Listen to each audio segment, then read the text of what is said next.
Hey guys. Hey.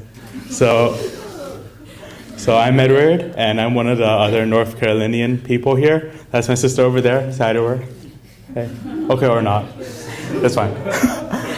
So a little bit about myself. I am 16-year-old. I came here because my mom really likes Life Church Missions, and she listens to Pastor Vincent a lot. And she was like, "Oh, he's coming here, so you should go too." And I was like, "Okay, sure." So Sarah and I share a lot of. We share a similar story. We moved to North Carolina from here. We used to come here, and and then we changed church. Our youth group was really small, and now it's like really big. But it changes a lot within when I went to high school. So when I went to high school, my sister and I we separated school. She's a grade above me. So I was below her, right? So during that time, I went to a school that was it was really secular in their beliefs. And during that time, I fell into a deep depression. And during that time, when you're in depression, you feel as though I guess depression has a bunch of different types per se. Whether it's because you're not being accepted by your peers or because you have too much homework. Everything's kind of... no, I feel y'all. So mine personally, it was because I wasn't feeling accepted. So during that time, I fell into a depression because of various reasons. Some included, my grades were not above par, especially as an Asian. They were a bit below. And my parents were always like, "You can do better than this, why aren't you trying?"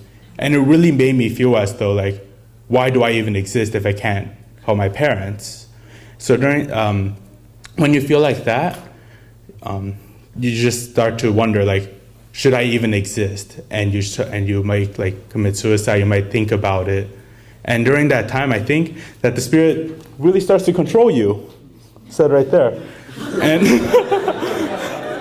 And when it starts controlling you, your mind becomes foggy. You can't really think about anything besides your goal. Why do I exist?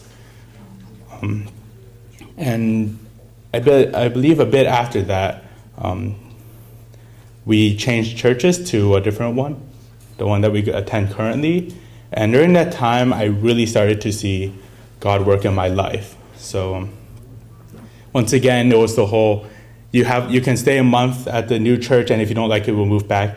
And the worship team leader came up to my mom, and she was like, "Hey, we need a piano player." And my mom was like, "My son plays piano." And that's how I got dragged into it, which I enjoy a lot. It's very fun. Y'all should play piano for a worship team too. And during that time, I really saw God change through me.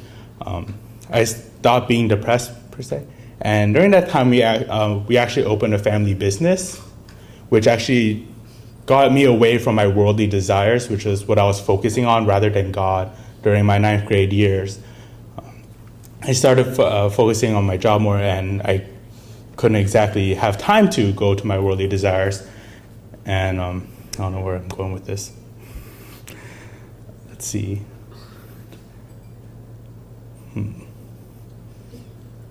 Right, so this is written down somewhere.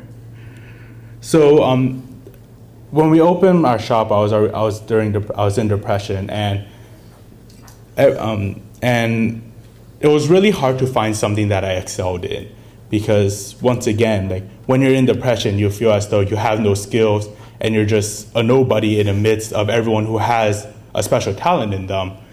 But I believe that everyone has a special talent within them, even if it's somewhat small or somewhat big. I think that my talent is that I can lift a bit more than everyone else in my family, so they get me to do all the heavy lifting. And I believe that's a blessing to me. I believe that God gave me that gift so that I can help them out in a specific time.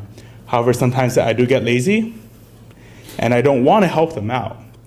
But I think that when you're doing that and you don't really accept your gift from God, so that you're just disbanding it, and you just leave him back, and you just leave him for nothing.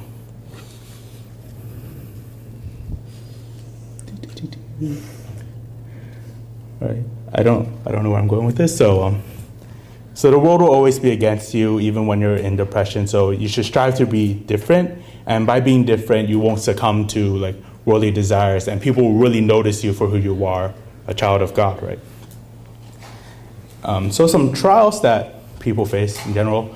I'm not going to go too deep into trials because I'm sure everyone has their own specific trial, and mine's probably no different. But I want to present to you an idea that may help you. So in my church, we have these things called accountability partners. I don't know if you guys have that here. Yes, no? No? Okay, no. Yes, maybe? Okay, well, if you do or do not have an accountability partner, it is basically someone who can guide you through times when you're in like trouble or something like that. So like once a week, maybe they'll contact you and be like, hey, is there anything wrong? Is there anything I can help you with? And you'll be like, yeah, I have like this huge issue coming up, or like, nah, it's nothing fine, but then still pray for me. So since I'm going last, how much time do I have? A lot of time, right?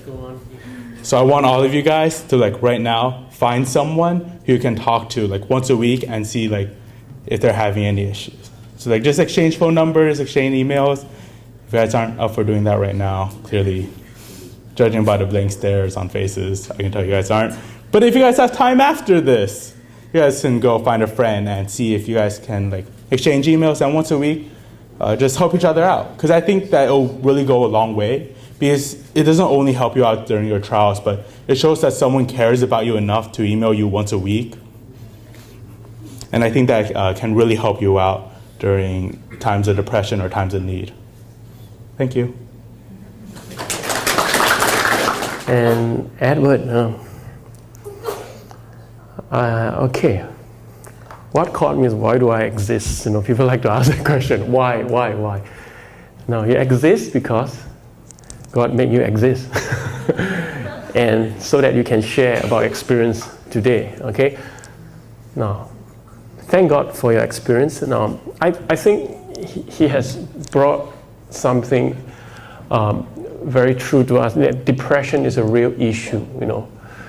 And it's going to be an increasing phenomenon in this era, okay. Now the way to deal with depression today, if you read me right, God can use a lot of ways to heal us, but it is all His way. So for us to be healed, really at the roots, is about listening to Him.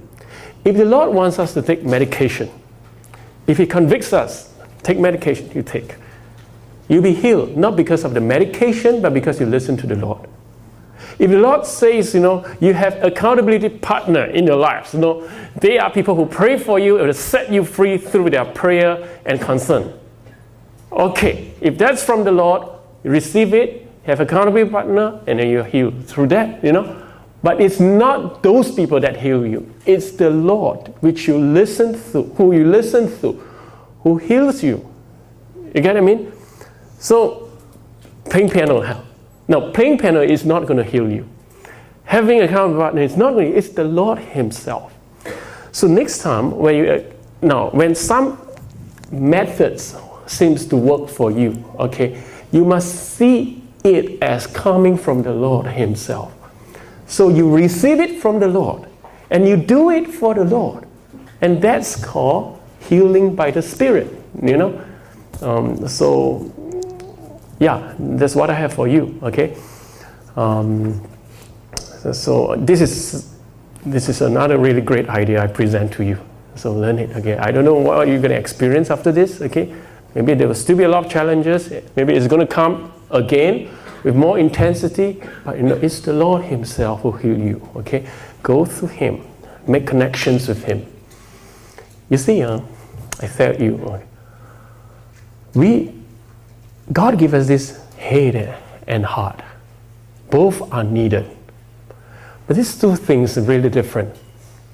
The way our head is being designed, okay, we can multitask a lot of things. Do you realize that? That some people can be on the phone, talking, and then SMSing, and at the same time, you know, and then, you know, watching TV programs, you know, everything they can multitask. You look at my guys, you know, you look at Elder Bunka, so recording, typing, listening to message. Everything he can do it. Now, we are designed, our head we can multitask, but our hearts are designed, it's designed only for single devotion. You get what I'm trying to say? Single devotion. This heart can only have single trust, single reliance upon God and His promise, while you go about doing many things. You get what I'm trying to say? No, you can go about doing many things, but there's only one trust in one God, one personality. If you ask me to teach you how to pray powerfully, it's about that. Okay, I can be doing a lot of things, preparing 10 sermons, a lot of tasks coming for me, But that heart, it all the more drives this heart to rely upon that one and only God. Okay, it has to be like that. Now, this is something very important about anxiety healing, mental healing, all those stuff. Okay, so pray and get yourself into that kind of spirituality. And thank God for presenting that accountability partner, because having said that, I thought I should really give you guys my Instagram account, which I just registered. Okay.